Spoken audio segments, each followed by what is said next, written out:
أعوذ بالله من الشيطان الرجيم بسم الله الرحمن الرحيم نحمده نصلي على رسوله الكريم السلام عليكم ورحمة الله وبركاته।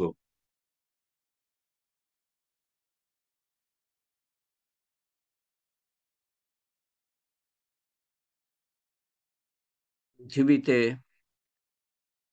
নিশ্চিত ঘটবেই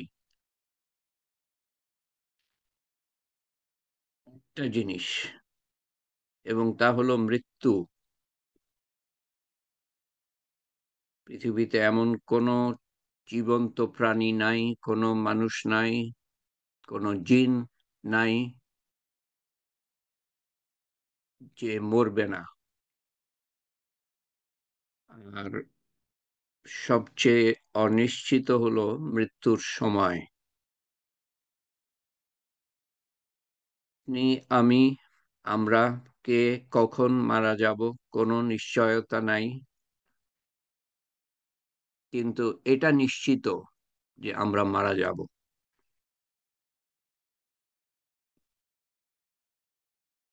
কেবল আল্লাহ তাআলা জানেন আমরা কখন কে মারা যাব। তিনি সৃষ্টি করেছেন, সৃষ্টিকর্তা হিসাবে তার কোনো শরিক নাই,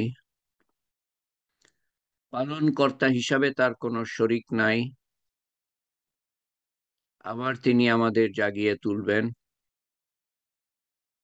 এবং আমাদের খাড়া করবেন কিয়ামতের ময়দানে, এবং আমাদের হিসাব নিবেন এবং আমাদের প্রতিদান দিবেন।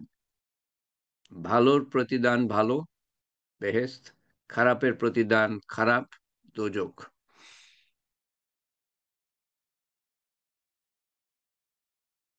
তার মতো কেউই নাই।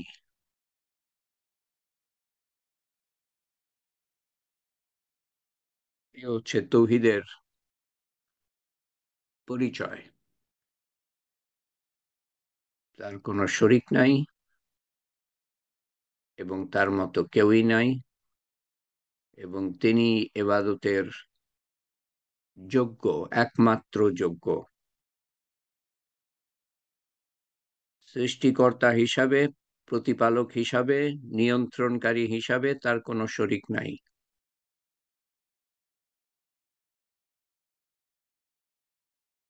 এক, একক।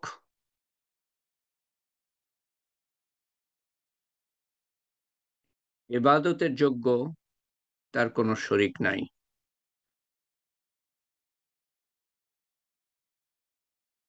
বলির দিক দিয়ে তার কোনো শরিক নাই, তার গুণাবলীর মতো কারো গুণাবলী নাই। এই হচ্ছে তৌহিদের পরিচয়। পরশুদিন আমরা শুরু করি, আজকে দ্বিতীয় হালকা। পরশুদিন তিনটে ঘটনা বলি, আজকে দুটো ঘটনা বলবো। তৌহিদের পরিচায়ক, তৌহিদের বাহ্যিক বাহ্যিক প্রকাশ সম্বন্ধে দুটো ঘটনা।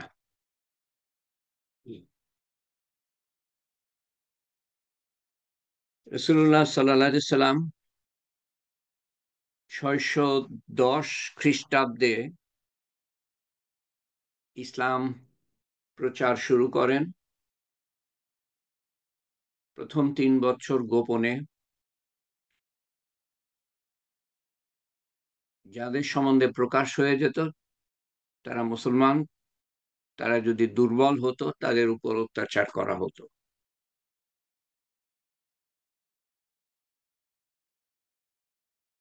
3 বছর গোপনে ইসলাম প্রচারের পরে তিনি প্রকাশ্যে ইসলাম প্রচার শুরু করেন। আল্লাহর দিকে, আল্লাহর একত্ববাদের দিকে ডাকা শুরু করেন প্রকাশ্যে। নির্যাতন আরো তীব্র হয় সবার উপরে। এভাবে 5 বছর যায়। পঞ্চম নবুয়তের পঞ্চম বছরে 12 জন পুরুষ ও 4 জন মহিলা আরবের পশ্চিম দিকে আফ্রিকার উপকূলে, বর্তমান আবিসিনিয়া, তখনকার দিনে হাবশা নামক দেশে হিজরত করেন, আল্লাহর ইবাদত যাতে নির্বিঘ্নে করতে পারেন।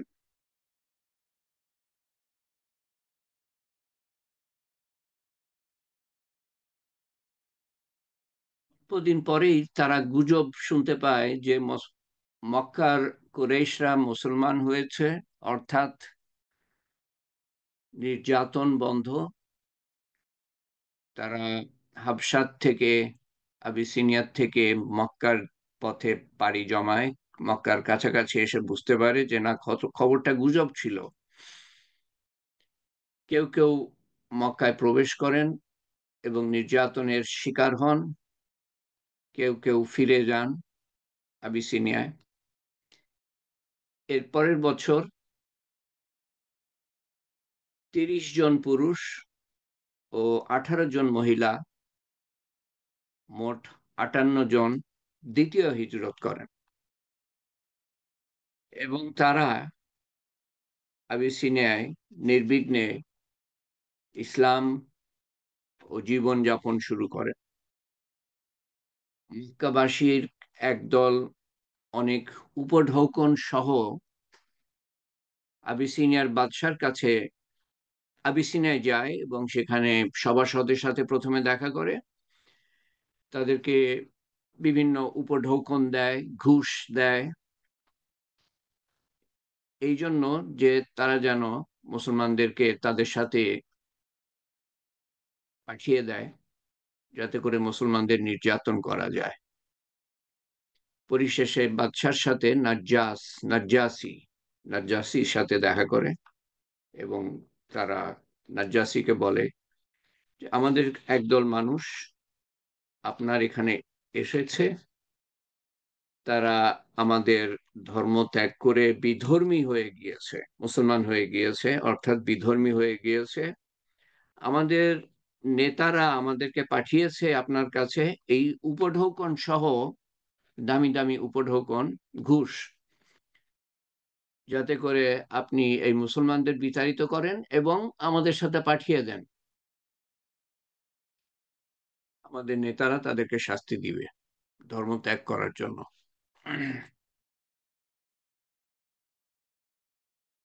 তো বাদশাহ বললেন, নাজ্জাসী বললেন যে আমি তো তদন্ত না করে তোমাদের সাথে পাঠাতে পারি না, আমি তদন্ত করব।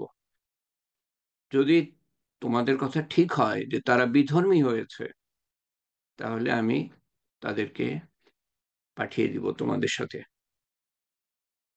তো বাদশাহ নাজ্জাসী মুসলমানদেরকে ডাকলেন। মুসলমানরা ভয় পেয়ে গেল যে বাদশাহ আমাদেরকে বিতাড়িত করে কিনা, আবার মক্কায় যেতে হবে, আবার নির্যাতন সহ্য করতে হবে।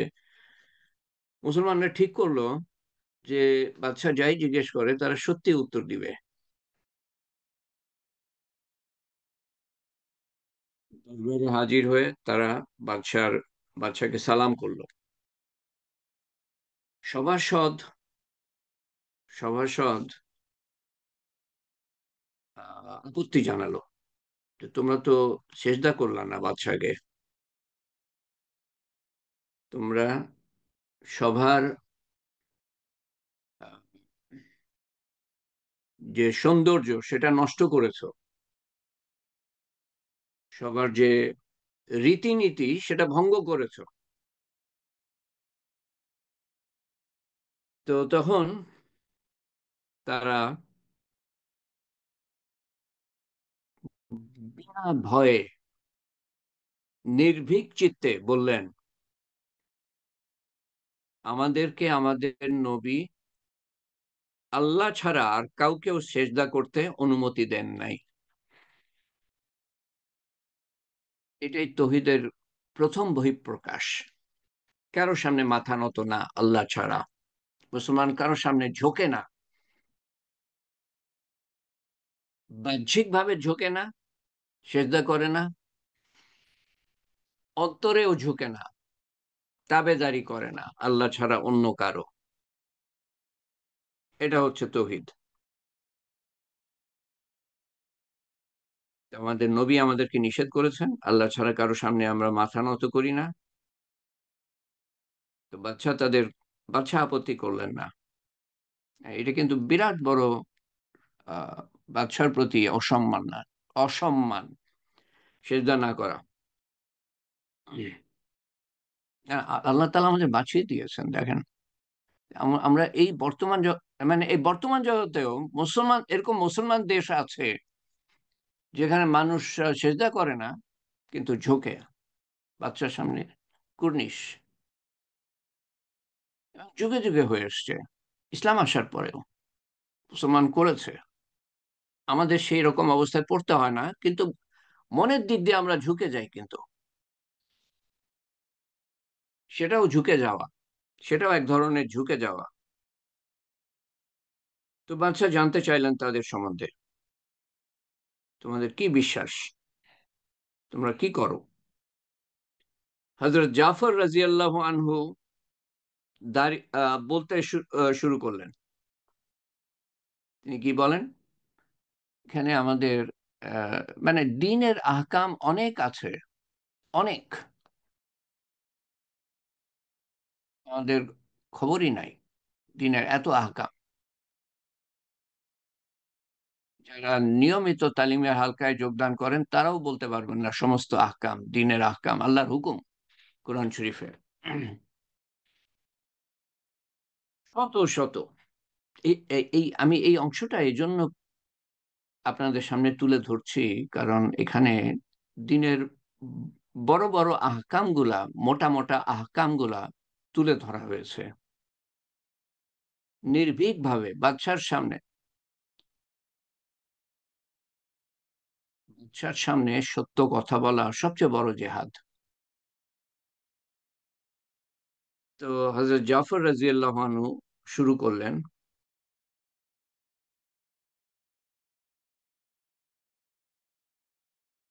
আমরা অজ্ঞানতার অন্ধকারে নিমজ্জিত ছিলাম। ইসলাম না থাকা মানে অন্ধকারে নিমজ্জিত থাকা।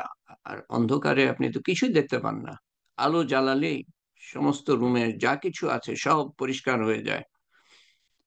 যেমন সূর্যের আলো জ্বললে পরে সমস্ত কিছু আমরা দেখতে পাই, সেরকম ইসলামের আলো যখন আসে আসে অন্তরে এবং চারিদিকে, তখন আমরা বুঝতে পারি কোনটা ঠিক, কোনটা বেঠিক, কোনটা করণীয়, কোনটা বর্জনীয়।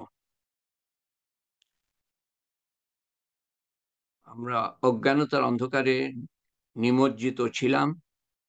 আমরা না আল্লাহকে জানতাম, না আল্লাহর রসূল গণ সম্পর্কে জানতাম।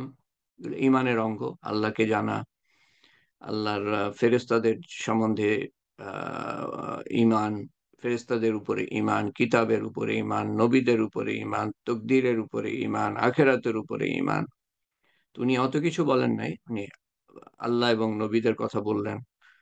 আমরা পাথর পূজা করতাম। বুঝলেন? এখানে কত মিল আছে আমাদের সাথে, তাদের আগেকার অবস্থা, ইসলাম আসার আগের অবস্থা কত মিল আছে। আমরা আল্লাহকে কতটুক জানি, আল্লাহ নবীদের সম্বন্ধে কতটুক জানি, আল্লাহর পরিচয় কতটুক জানি, আল্লাহ নবীদের পরিচয় কতটুক জানি। ইসলাম আসার পরে আমাদের কথা আমি জিজ্ঞেস করছি, আমার কথা আমি জিজ্ঞেস করছি।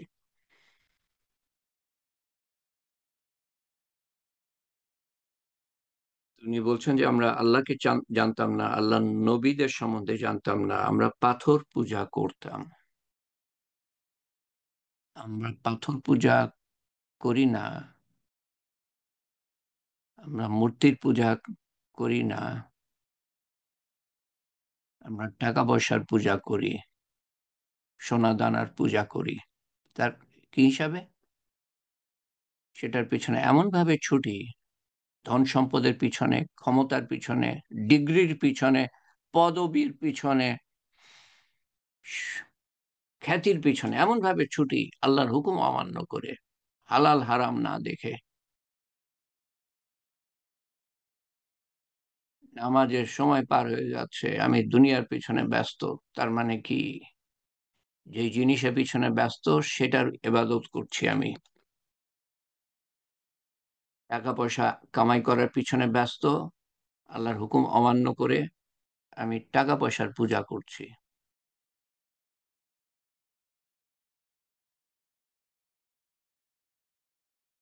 মিল কতটুক দেখেন।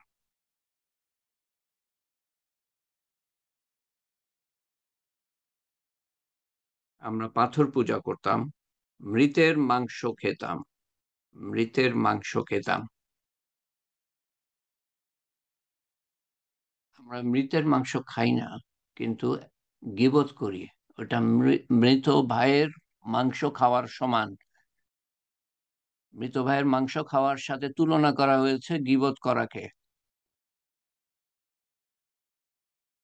কুকর্মে লিপ্ত ছিলাম। আমরা কি করি সেটা চিন্তা করেন। প্রত্যেকে নিজের কথা চিন্তা করি আমরা। আত্মীয়তার বন্ধ ছিন্ন করতাম ইসলাম আসার আগে। ইসলাম আসার পরে আমরাও করি। আত্মীয়তার ছিন্ন সম্পর্ক ছিন্ন করি। আমাদের সবল দুর্বলকে ধ্বংস করে দিত। আমরা তাই করি। আমার ক্ষমতা আছে, আমি দুর্বলকে দমন করি, দরকার হলে ধ্বংস করি। আমাদের চোখের সামনে হয়, আমরা প্রতিবাদ করি না। আমি না করলেও আমার সামনে হয়, আমি প্রতিবাদ করি না। এই চরম দুরবস্থার মধ্যে আল্লাহ তাআলা মেহেরবানি করে আমাদের নিকট একজন নবী পাঠান, যার বংশমর্যাদা, আমানতদারি ও পরহেজগারি সম্পর্কে আমরা ভালোভাবে জানতাম। তিনি আমাদেরকে শরিকবিহীন এক আল্লাহর ইবাদত করতে উদ্বুদ্ধ করেন। শরিকবিহীন শরিকবিহীন আল্লাহর ইবাদত করি আমরা। সামনের বার না, তার পরের বার শিরক সম্বন্ধে আলোচনা শুরু করব। আপনারা নিজেরাই যাচাই করবেন নিজেদের সম্পর্কে, কোনটা করি কোনটা করি না, এটা নিজেরাই যাচাই করেন। শরিকবিহীন এক আল্লাহর উপাসনা করতে উদ্বুদ্ধ করেন এবং প্রস্তর ও মূর্তি পূজা করতে নিষেধ করেন। তিনি আমাদেরকে সত্য কথা বলার, এখানে দ্বীনের আহকাম সম্বন্ধে বলা হচ্ছে, সত্য কথা বলার, আমানতদারি রক্ষা করার। কোনো কিছু আমার কাছে আমানত রক্ষা করা হলো, সেটা রক্ষা করা, ফেরত দেয়া আবার। বা কথা বললো আমাকে, আর কাউকে বলবা না, আর কাউকে বলবো না আমি। আমানতদারি রক্ষা করার, আত্মীয়তার সম্পর্ক কায়েম রাখার, বজায় রাখার এবং প্রতিবেশীর সাথে সদ্ভাব বজায় রাখার নির্দেশ দিয়েছেন। প্রতিবেশীর সাথে, প্রতিবেশী শুধু আমার পাশের বাসায় যিনি থাকেন তিনি, নাকি এখানে যারা আমার আশেপাশে আছে, এই যে তালিমের হালকায় বা বাসে যারা, বা ট্রেনে যারা, বা প্লেনে যারা আমার সাথে যাতায়াত করে, বা অফিসে যারা আমার সাথে কাজ করে, বা আমার সাথে যারা বাজার করে, সবাই আমার প্রতিবেশী। সবার সাথেই সম্পর্ক বজায় রাখতে হবে। প্রতিবেশীর সাথে সদ্ভাব বজায় রাখার নির্দেশ দিয়েছেন। নামাজ, রোজা, সদকা, খয়রাত ইত্যাদির হুকুম দিয়েছেন। তিনি সৎ স্বভাব শিক্ষা দেন, সৎ স্বভাব, ভালো আচরণ শিক্ষা দেন। অত্যাচার, ব্যভিচার, মিথ্যা, অত্যাচার, ব্যভিচার, মিথ্যা, এতিমের মাল আত্মসাৎ করা, কারো উপর মিথ্যা অপবাদ দেওয়া ইত্যাদি করতে কঠোরভাবে নিষেধ করেছেন। আমাদের দেশে লাখো লাখো মানুষ দেখবেন মিথ্যা সাক্ষীর জন্য জেলখানায় পড়ে আছে। লাখো লাখো মানুষ এবং সারা দুনিয়ার কোটি কোটি মানুষ জেলখানায় পড়ছে, মহিলা পুরুষ। হুম, মহিলা যার বাচ্চারা বাইরে, জেলখানার বাইরে মা মা করে কাঁদছে, মাকে মিথ্যা সাক্ষীর আসামি করে জেলখানায় পচতে হচ্ছে। অত্যাচার, ব্যভিচার, মিথ্যা, এতিমের মাল আত্মসাৎ করা, কারো উপর মিথ্যা অপবাদ দেওয়া ইত্যাদি করতে কঠোরভাবে নিষেধ করেছেন। আমাদেরকে তিনি কোরআন শিক্ষা দিয়েছেন, আমরা তার উপর ঈমান এনেছি এবং তার অনুসরণ করে চলছি। এই অপরাধে আমাদের স্বজাতীয় লোকজন আমাদের শত্রু হয়ে পড়েছে এবং আমাদের উপর অপরিসীম অত্যাচার করেছে। অবশেষে অতিষ্ঠ হয়ে রাসূলুল্লাহ সাল্লাল্লাহু আলাইহি সাল্লামের আদেশ অনুযায়ী আমরা আপনার দেশে আশ্রয় গ্রহণ করেছি। এই বাদশাহ তার সাথে, তার সামনে মাথা ঝুঁকে না, ঝোঁকায় নাই। এরকম কঠিন অবস্থায় হযরত জাফর রাদিয়াল্লাহু আনহু এর বক্তব্য শুনে বাদশাহ বললেন, তোমাদের নবী যে কোরআন নিয়ে এসেছেন সাল্লাল্লাহু আলাইহি সাল্লাম, তার কিছুটা আমাকে শোনাও। হযরত জাফর রাদিয়াল্লাহু আনহু সূরা মারিয়াম যেখানে মারিয়াম আলাইহিস সালাম ঈসা আলাইহিস সালামের জন্ম দেন, সেটার বৃত্তান্ত দেয়া আছে। খ্রিস্টানদের জন্য উপযোগী সূরা, সেই সূরা মারিয়ামের প্রথম কয়েকটা আয়াত পড়ে শোনালেন। এটা শুনে এটা শুনে কোরআনে আয়াত শুনে বাদশাহ কেঁদে ফেললেন। কোরআনের এমন এক অদ্ভুত আহ, শক্তি আছে, চুম্বক এর মতো। চুম্বক মনকে আকৃষ্ট করে, ইমানদারকে আরো বেশি করে। নাজ্জাসী তখন তো ইমান আনে নাই, তার চোখ দিয়ে পানি পড়লো এবং তার সভাসদ যারা ছিল সবার চোখ দিয়ে এত পানি পড়তে শুরু করলো তাদের দাড়ি ভিজে গেল।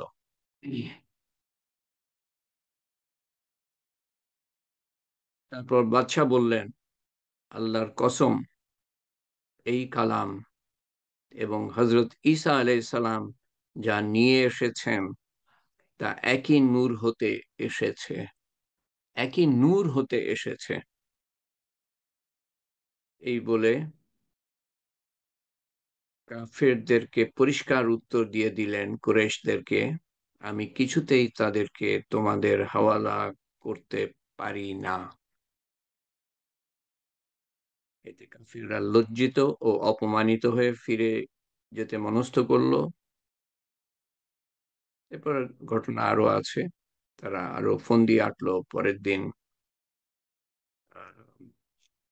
পরের দিন এসে বাদশার সামনে তারা বলল যে যে আম, যে এরা ঈসা আলাইহিস সালামের সাথে বেয়াদবি করে থাকে, তাকে আল্লাহর পুত্র বলে স্বীকার করে না, আল্লাহর পুত্র বলে স্বীকার করে না। আল্লাহর পুত্র আছে, তার মানে আল্লাহ কাউকে জন্ম দিয়েছেন, বা আল্লাহ তাআলাকে কাউকে কেউ জন্ম দিয়েছে, তৌহিদের পুরা পরিপন্থী। অভিযোগ শুনে বাদশাহ পুনরায় মুসলমানদেরকে রাজ দরবারে ডেকে পাঠালেন। মুসলমানরা আহ, আগের দিনের মতো আজও আরো বেশি বিচলিত হয়ে গেলেন, কিন্তু যথাসময়ে দরবারে হাজির হওয়ার পর রাজা জিজ্ঞেস করলেন, তোমরা হজরত ঈসা আলাইহিস সালাম সম্পর্কে কি ধারণা পোষণ করো? তারা উত্তর দিলেন, আমরা ঐরূপ বলে থাকি যতটুকু তার শানে আমাদের নবী সাল্লাল্লাহু আলাইহি সাল্লাম এর উপর অবতীর্ণ হয়েছে। যতটুকু অবতীর্ণ হয়েছে ততটুকুই আমরা বলি। অর্থাৎ তিনি আল্লাহর বান্দা ও তার নবী, তার রূহ, আল্লাহর রূহ, এবং তার কলেমা, তার কলেমা, কালাম, যা সতী সাধ্বী কুমারী মরিয়মের গর্ভে তিনি আল্লাহ তাআলা প্রেরণ করেছেন। নাজ্জাসী বললেন, হযরত ঈসা আলাইহিস সালাম এর চেয়ে বেশি কিছু বলেন নাই। আসলে বাইবেলে কোথাও লেখা নেই যে ঈসা আলাইহিস সালাম আল্লাহর পুত্র। তিনি কখনোই দাবি করেন নাই যে আমি আল্লাহর পুত্র। কেউ দেখাতে পারবে না বাইবেলে। বিরাট একটা একটা ভ্রান্তির মধ্যে একটা ধর্ম, ভুলের উপর একটা ধর্ম।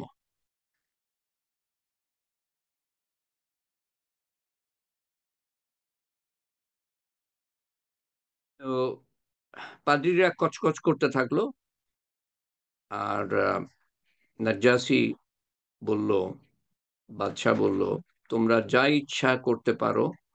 তারপর মানে মুসলমানদের বললেন, তোমরা যা ইচ্ছা তাই করতে পারো, যেভাবে ইচ্ছা ধর্ম পালন করতে পারো। তারপর বাদশাহ কাফেরদের সমস্ত হাদিয়া, তোফা ফেরত দিলেন এবং মুসলমানদেরকে অভয় দিয়ে বললেন, তোমরা আমার রাজ্যে শান্তিতে বসবাস করো। কেউ তোমাদের প্রতি দুর্ব্যবহার করলে তার কঠোর শাস্তি দেওয়া হবে। সারা দেশে ঘোষণা করে দেওয়া হলো যে কেউ এদেরকে, মুসলমানদেরকে কষ্ট দিলে, তাদেরকে যে কষ্ট দিবে উপযুক্ত উপযুক্ত শাস্তি দেওয়া হবে। এই ঘটনার পর মুসলমানদের মর্যাদা সেখানে আরো বেড়ে গেল। উপরন্তু কাফেরদের প্রতিনিধি দল অপদস্থ হয়ে দেশে ফিরে যেতে বাধ্য হলো। আমি বলেছিলাম যে দুটো ঘটনা বলবো, কিন্তু সময় কুলাবে না আমাদের। এর মধ্যেই 27 মিনিট হয়ে গিয়েছে। তো পরের ঘটনাটা সামনের বার বলবো। অদ্ভুত ঘটনা, এবং সেই ঘটনা আপনার সামনে তুলে ধরবে যে তৌহিদ অন্তরে থাকলে পরে একটা মানুষ কিরকম নির্ভয়ে মৃত্যুর সামনে নির্ভয়ে কথা বলতে পারে। সে জানে যে তাকে মৃত্যুদণ্ড দেয়া হবে, তারপরে সে কিভাবে কথা বলছে সেটারই পরিচয় দিবে। এগুলা কখনো হয়তো আমি অন্য একটা ঘটনা খুঁজছিলাম এই তৌহিদ সম্পর্কে বলার জন্য। অন্য একটা ঘটনা খুঁজছিলাম, কিন্তু সেটা খুঁজতে খুঁজতে এই দুটো আমি পেলাম। এই আজকে যেটা পড়লাম, আপনাদের সামনে তুলে ধরলাম। এবং আরেকটা ভাবলাম যে আর কোনোদিন সুযোগ হয় কিনা এরকম অদ্ভুত ঘটনা আপনাদের সামনে তুলে ধরার জন্য। আর কোনোদিন সেই সুযোগ হয় কিনা এই তৌহিদ সম্পর্কে বলতে গিয়ে এগুলা আপনাদের সামনে পেশ করি। তো পরেরটা সামনের বার ইনশাল্লাহ আমি আমি আপনাদের সামনে পেশ করব, আল্লাহ তাআলা তৌফিক দিলে।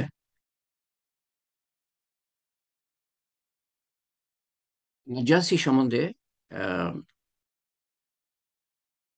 শুধু বলি যে আল্লাহ তাআলা তাকে হেদায়েত দিয়েছিলেন, তিনি ইসলাম কবুল করেছিলেন।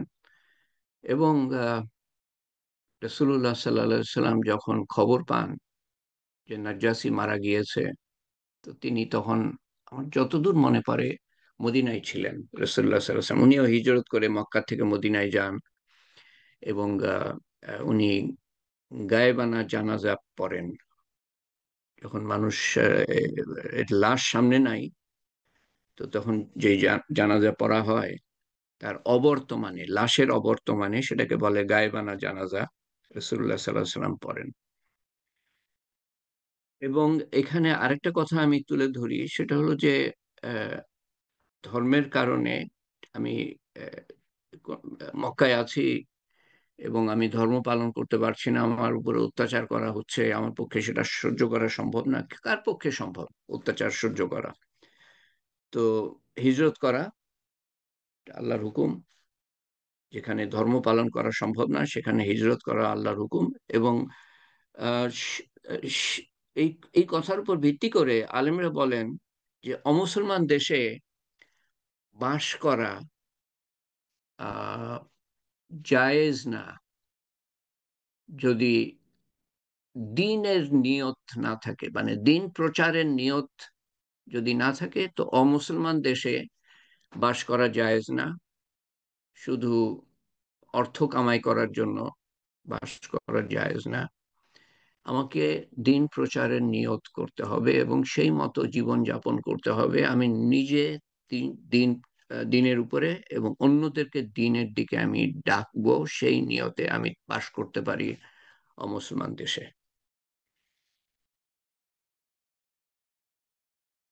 মানুষের প্রতি উৎকণ্ঠা, এটা তো প্রত্যেক মুসলমানের অন্তরে থাকা উচিত। আমি নিজে ধর্ম পালন করব না, আমি নিজে ধর্ম জানবো, পালন করব, অন্যদের কাছে পৌঁছে দিব। আমি মুসলমান দেশে থাকি আর অমুসলমান, মুসলমান প্রধান দেশে থাকি আর অমুসলমান দেশে থাকি।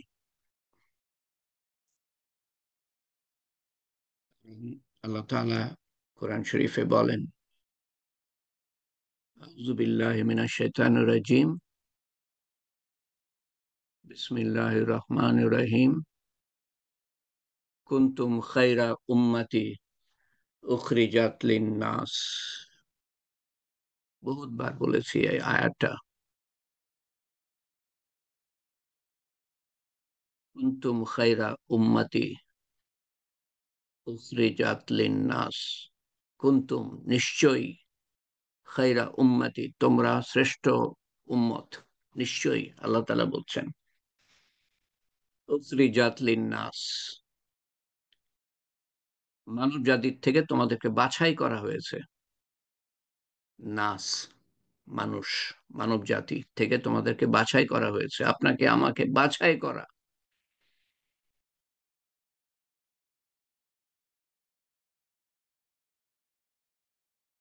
এই উম্মতে আসার জন্য নবীরা দোয়া করেছিলেন। যখন এই উম্মতের মর্যাদা মর্তবা সম্বন্ধে জানতে পারে তারা, নবীরা, তারা দোয়া করেছিলেন আল্লাহ তাআলার কাছে,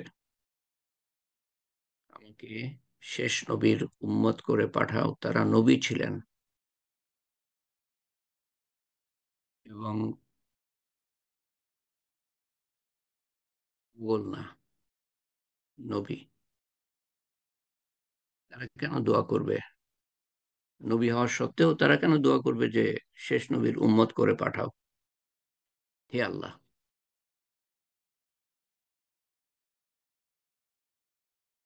নিশ্চয়ই এই উম্মতের একটা মর্যাদা আছে।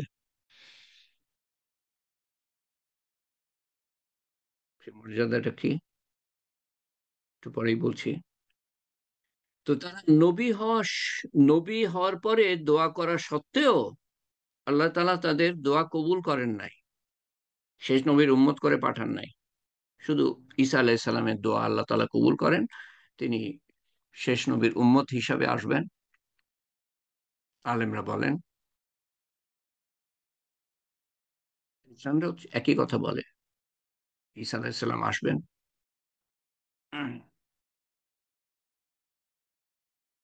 তফাৎ হলো, খ্রিস্টানরা বলে যে ঈসা আলাইহিস সালামকে মৃত্যুদণ্ড দেওয়া হয়েছে, মুসলমানরা বলেন যে, মুসলমানরা বিশ্বাস করে ওনাকে উঠিয়ে নেওয়া হয়েছে, উনি আসবেন আবার।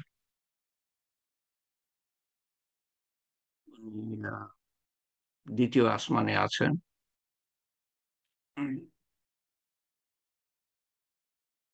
তো নবীরা, নবী হওয়া সত্ত্বেও, দোয়া করা সত্ত্বেও আল্লাহ তাআলা তাদের দোয়া কবুল করেন নাই। আপনি আমি কে দোয়া করেছিলাম আল্লাহ তাআলার কাছে যে শেষ নবীর উম্মত করে পাঠাও? কেউ হ্যাঁ বলতে পারবেন না। যত মুসলমান আছে পৃথিবীতে, কেউ বলতে পারবে না যে আমি দোয়া করেছিলাম আল্লাহ তাআলার কাছে। দোয়া ছাড়াই আল্লাহ তাআলা পাঠিয়েছেন শেষ নবীর উম্মত করে, শ্রেষ্ঠ উম্মত। তোমরাই শ্রেষ্ঠ, তোমরাই, নিশ্চিত হয়ে আল্লাহ তাআলা বলছেন। আল্লাহ তাআলা যেটা বলেন সেটা তো এমনিতেই নিশ্চিত কথা, নিশ্চিত।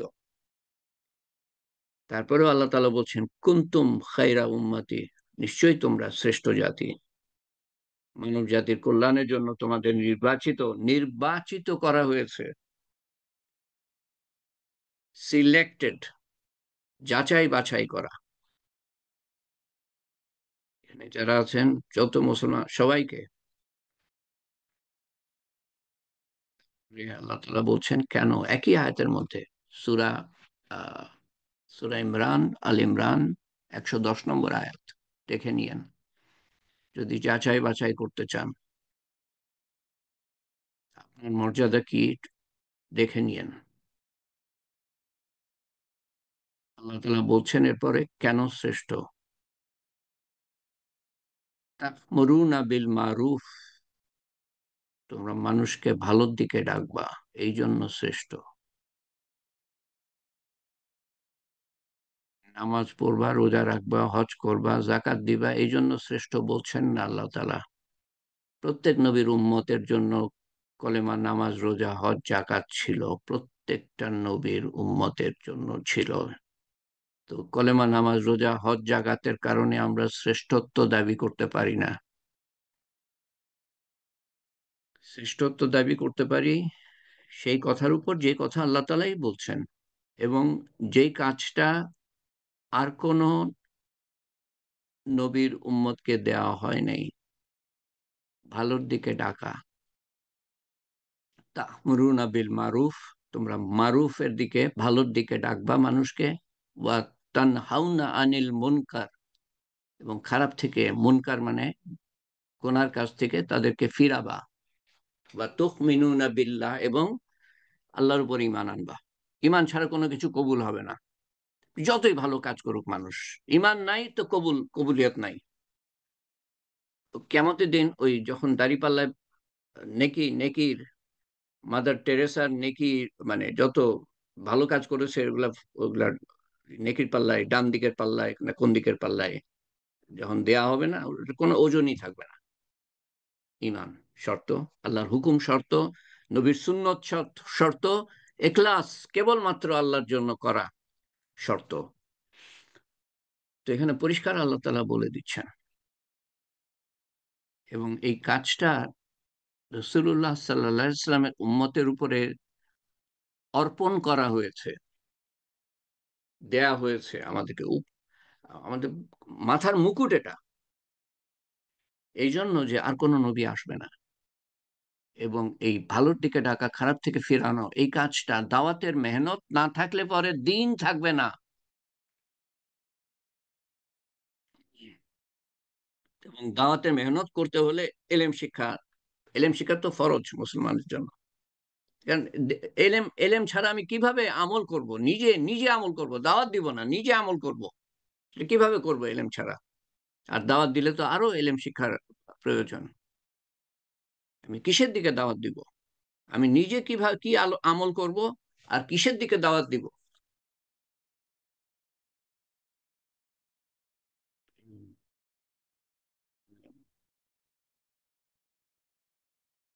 তাহলে আমরা অন্ধকারে।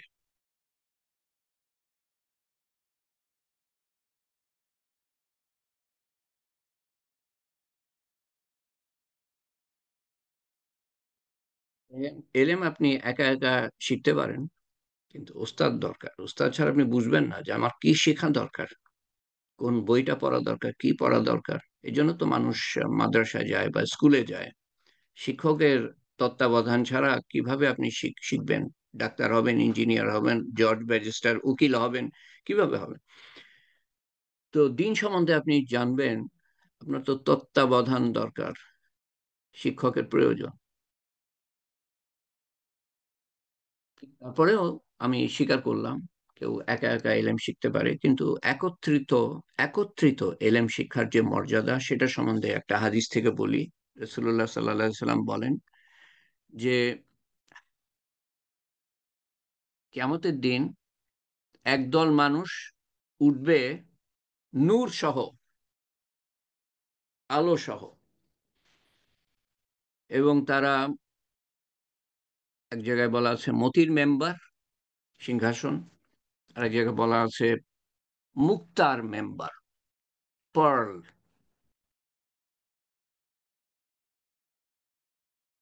তার মেম্বারে উপবিষ্ট থাকবে। তাদের মর্যাদা দেখে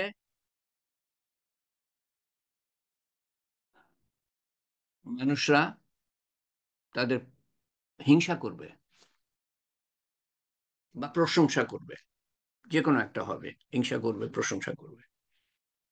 তারা নবীও না, তারা শহীদও না। নবীর মর্যাদা আছে, শহীদেরও মর্যাদা আছে, তারা নবীও না, শহীদও না। এক সাহাবী বললেন যে ইয়া রাসূলুল্লাহ সাল্লাল্লাহু আলাইহি সাল্লাম, তাদের পরিচয় দেন আমাদেরকে, যাতে আমরা চিনতে পারি তাদেরকে।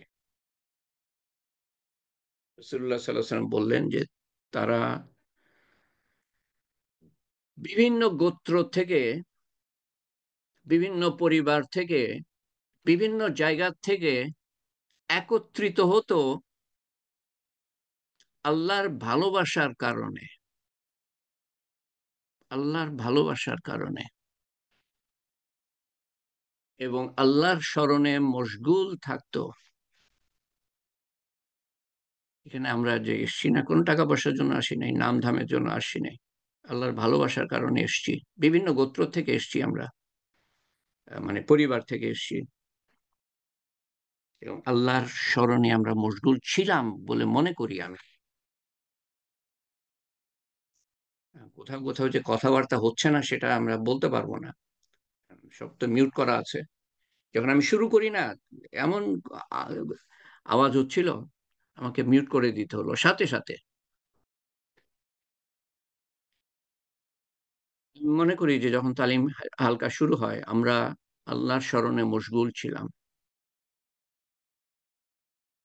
এবং এটা একত্রিত হওয়ার ফলে, একসাথে যে আমরা এলেম শিক্ষা করছি, সেটার কারণে আমরা এই হাদিসে বর্ণিত যে ফজিলত, যে লাভের কথা বলা হয়েছে, নূর, নূর সহ উঠবে, মতির মেম্বারে বসা থাকবে তারা, আমরা আশা করতে পারি সেই কঠিন নিদারুণ দিনে, উত্তপ্ত দিনে, অসহনীয় দিনে আমরা এরকম মর্যাদা পাবো, যখন মানুষ এত চিন্তিত থাকবে যে আজকে সবই তো দেখছিস ঠিক, ওই যে দোজক আসছে, 70,000 ফেরেশতা দোজককে টেনে নিয়ে আসছে, বিকট শব্দ হচ্ছে, নবীরা ইয়ানফসি ইয়ানফসি করছে, সেই কঠিন দিনে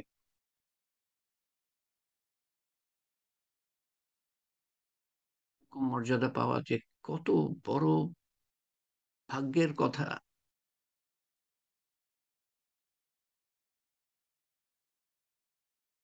একত্রিত এলেম শিক্ষা, মানে আহ, জামাতের উপরে জামাত, আমরা একটা জামাতের মতো বিভিন্ন জায়গা থেকে, কিন্তু জুমের কারণে, এবং এই ব্যবস্থাটা আল্লাহ তালাই রেখেছেন। কিছু বৈজ্ঞানিক তারা এই ব্যবস্থাটা বুঝতে পেরে তারা এটার উদ্ভাবন করেন, সেটা আমরা ব্যবহার করছি, সেজন্য আমরা বিভিন্ন জায়গা থেকে একত্রিত হতে পারছি। তো আমরা আশা করতে পারি যে এভাবে যদি আমরা ইলম শিক্ষা করি, তাহলে আমরা হাদিসে বর্ণিত মর্যাদা আমরা লাভ করব ইনশাআল্লাহ।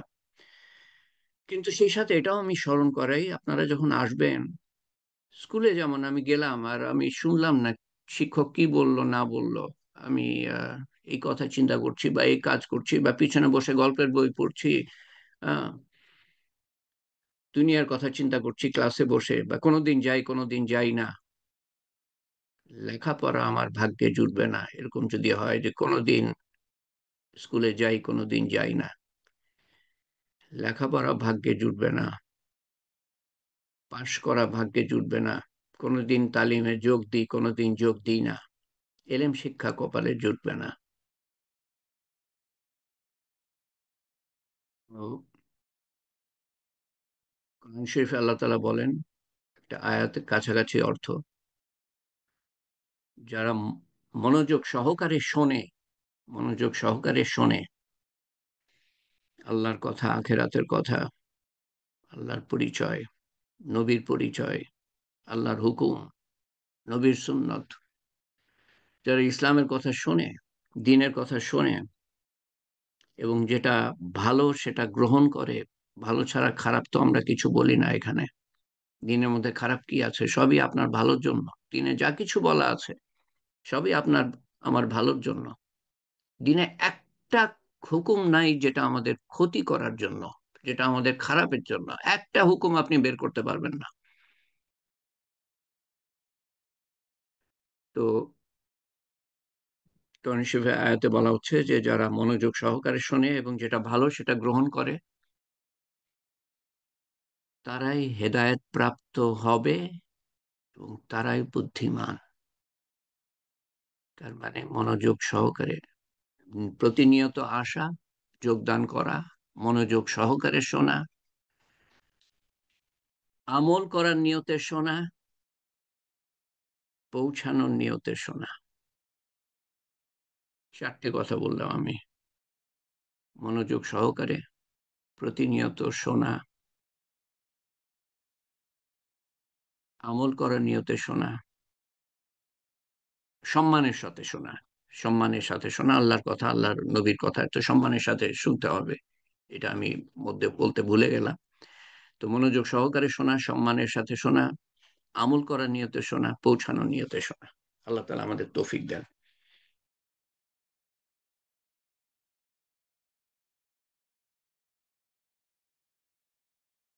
আল্লাহ তাআলা আমাদের কবুল করেন, আমাদের আশা আকাঙ্ক্ষা পুরা করেন, আমাদের মধ্যে যারা অসুস্থ তাদেরকে সুস্থতা দান করেন। এখানে দুই একজন দোয়া চেয়েছিলেন, আমি বলেছিলাম দয়া করে এখানে পোস্ট করবেন, পোস্ট করেন নাই। আরেকজন করেছেন, নেমুর রহমান সাহেব, আমার মা নুরুন নাহার খাতুন অসুস্থ, তো আমরা দোয়া করি উনি আল্লাহ তাআলা ওনাকে সুস্থতা দান করেন। আরেকজন আমাকে মেসেজ করেছিল, আমি বলেছিলাম যে দয়া করে, কারণ আমি ভুলে যাব, হঠাৎ মনে পড়ে গেল।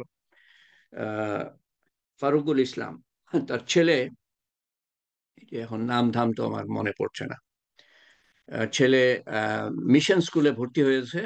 সবার কাছে, তালিম হালকার সবার কাছে দোয়া চেয়েছে, আল্লাহ তাআলা যেন তাকে জ্ঞান দান করেন, তার তাকে হেদায়েত করেন এবং মনের আশা পুরা করেন।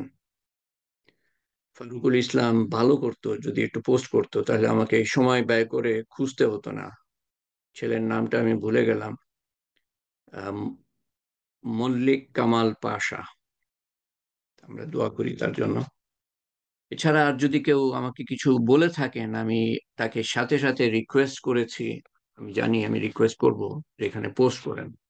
তো এটা আপনাদের সবাইকে বলছি, এখানে পোস্ট করবেন চ্যাট বক্সে, তাহলে আমাকে লিখে নিতে হবে না। আর লিখে নিতে আমি ভুলে যাই অনেক সময়।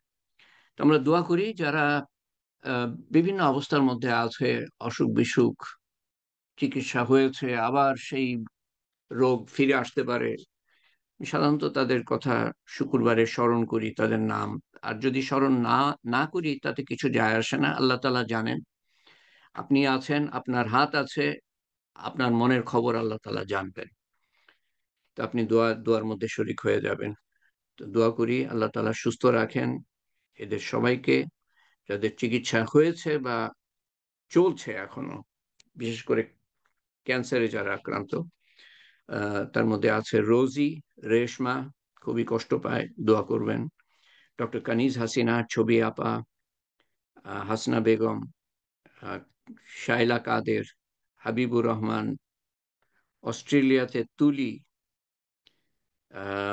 ডায়ালিসিস পেশেন্ট মাসিদুর রেজা, নাসিমা আক্তার বুলি, এবং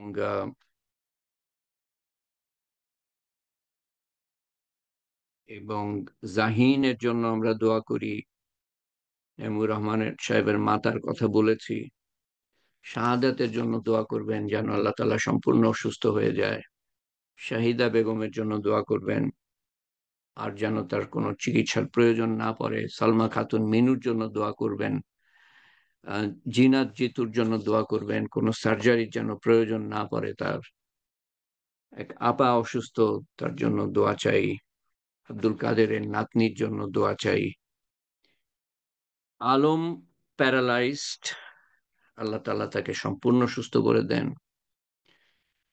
বেগম চাঁদ সুলতানা কষ্ট পাচ্ছেন, আল্লাহ তাআলা যেন সুস্থ করে দেন।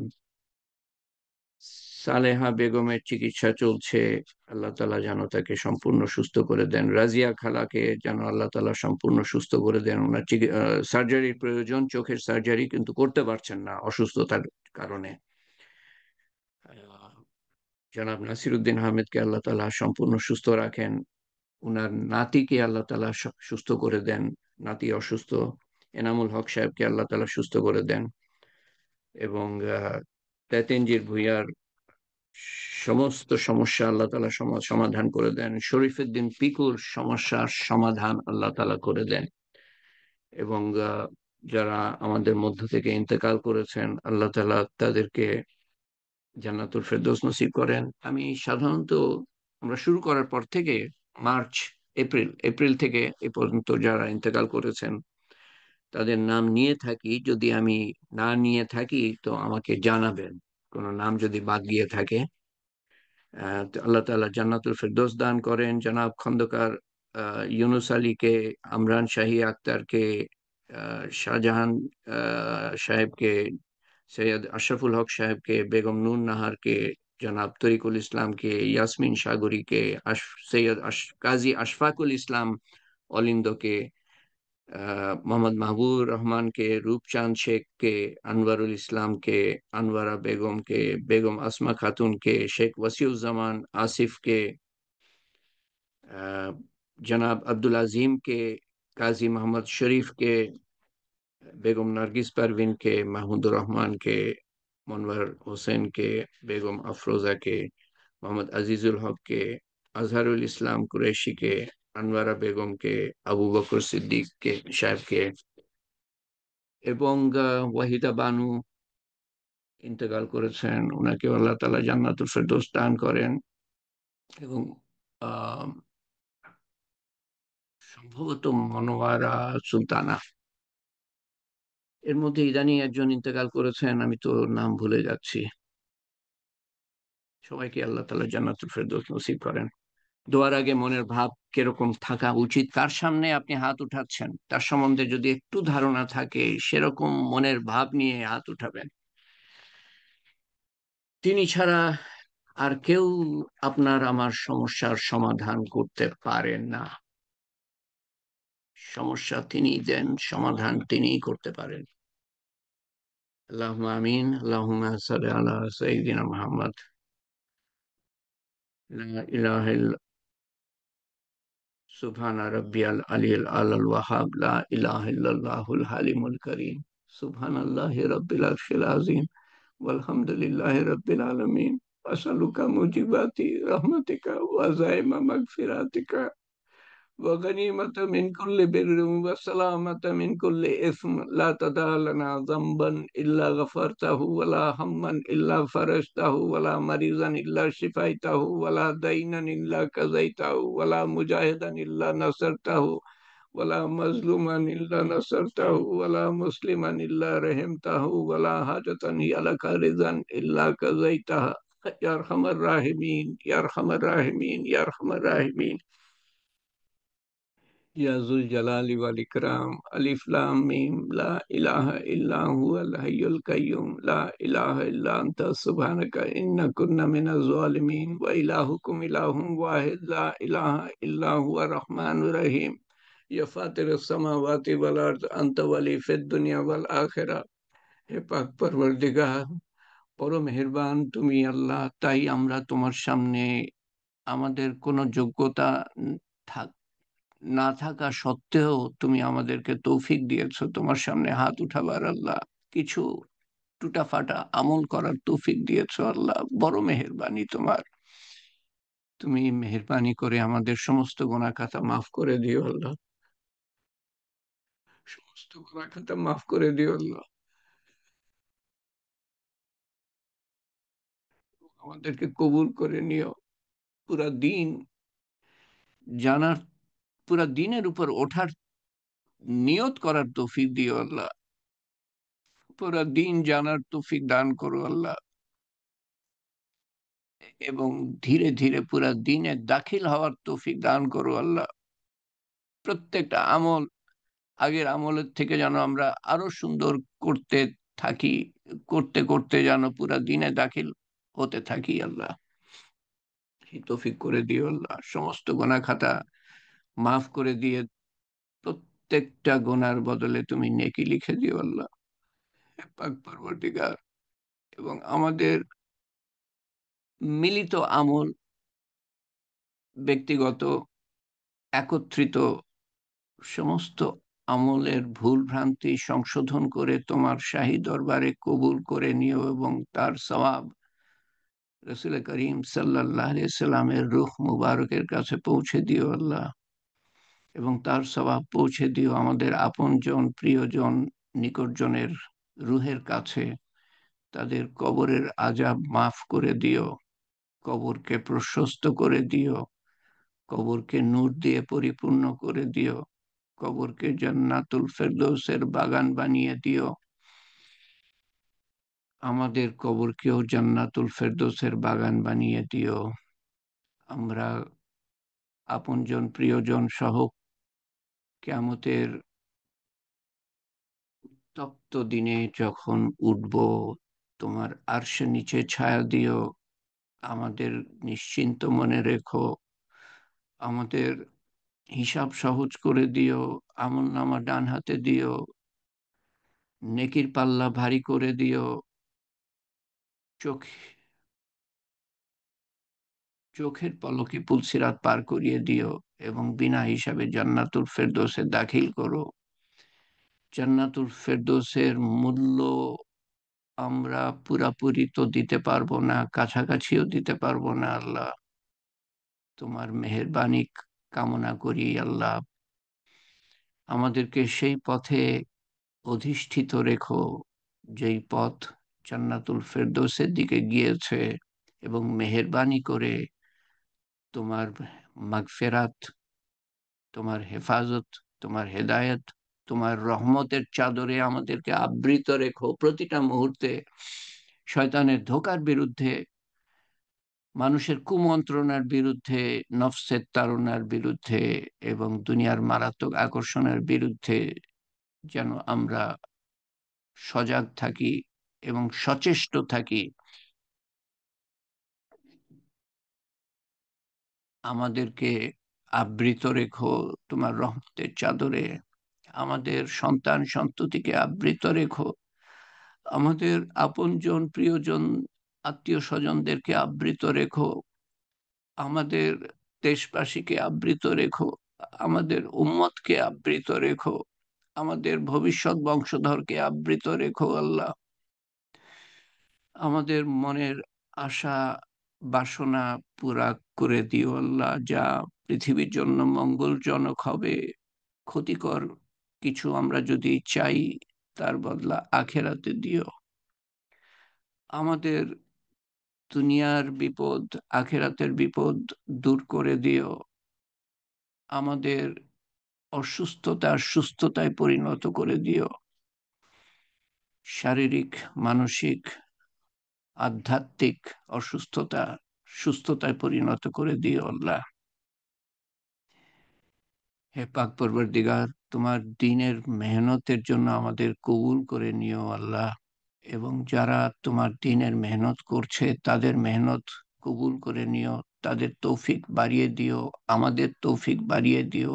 আমাদের এই ছোট্ট প্রয়াস কিয়ামত পর্যন্ত জারি রেখো, যাতে করে আমাদের আমল নামা কিয়ামত পর্যন্ত খোলা থাকে। হে পাক পরবর্তীগার, তুমি আমাদের কবুল করে নিও। আল্লাহুম্মা আসআলুকা ঈমানান কামিলান, ইয়াকিনান সাদিকান, ইলমান নাফিয়া, রিজকান ওয়াসিয়া, আমালান সালিহা, দোয়া মুস্তাজাব, লিসানান যাকিরা, কলবান খাশিয়া, রিজকান হালালান তাইয়্যিবা, শিফায়ে মিন কুল্লি দাই। হে পাক পরবর্তীগার, দুনিয়ার আনাচে কানাচে যারা অন্নহারা, বস্ত্রহারা, গৃহহারা, দিশাহারা, পথহারা, কন্যাদায়গ্রস্ত, ঋণগ্রস্ত, অভাবগ্রস্ত, জুলুমগ্রস্ত, নির্যাতিত, নিষ্পেষিত, তুমি সবাইকে রক্ষা করো আল্লাহ। সবার অভাব অনটন দূর করে দিও আল্লাহ। তোমার শান মতো যাওয়ার ক্ষমতা আমার নাই আল্লাহ, আমাদের কারো নাই। তোমার শান মতো দান করো, তোমার শান মতো হেফাজত চাওয়ার ক্ষমতা আমার নাই, আমাদের কারো নাই। তোমার শান মতো আমাদের হেফাজত করো। তোমার হাবিব সাল্লাল্লাহু আলাইহি সাল্লাম যা কিছু চেয়েছিলেন আমরাও তাই চাই। তোমার হাবিব সাল্লাল্লাহু আলাইহি সাল্লাম যা কিছু থেকে পানা চেয়েছিলেন আমরাও তার থেকে পানা চাই। ইয়া কাজিউল হাজাত, ইয়া রাফিয়াদ দারাজাত, يا حلال المشكلات، يا مجيب الدعوات، برحمتك نستغيث، يا أول الأولين، يا آخر الآخرين، يا أكرم الأكرمين، يا رحم الراحمين، يا راحم المساكين، يا ذي القوة المتين. ربنا تقبل منا إنك أنت السميع العليم وتب علينا إنك أنت التواب الرحيم. سبحان ربك رب العزة عما يصفون والسلام على المرسلين والحمد لله رب العالمين. وحمد الله وبالحق لا إله إلا الله محمد رسول الله صلى الله عليه وسلم. آمين يا رب العالمين. سبحان الله وبحمده سبحانك اللهم وبحمدك أشهد أن لا إله إلا أنت أستغفرك وأتوب إليك.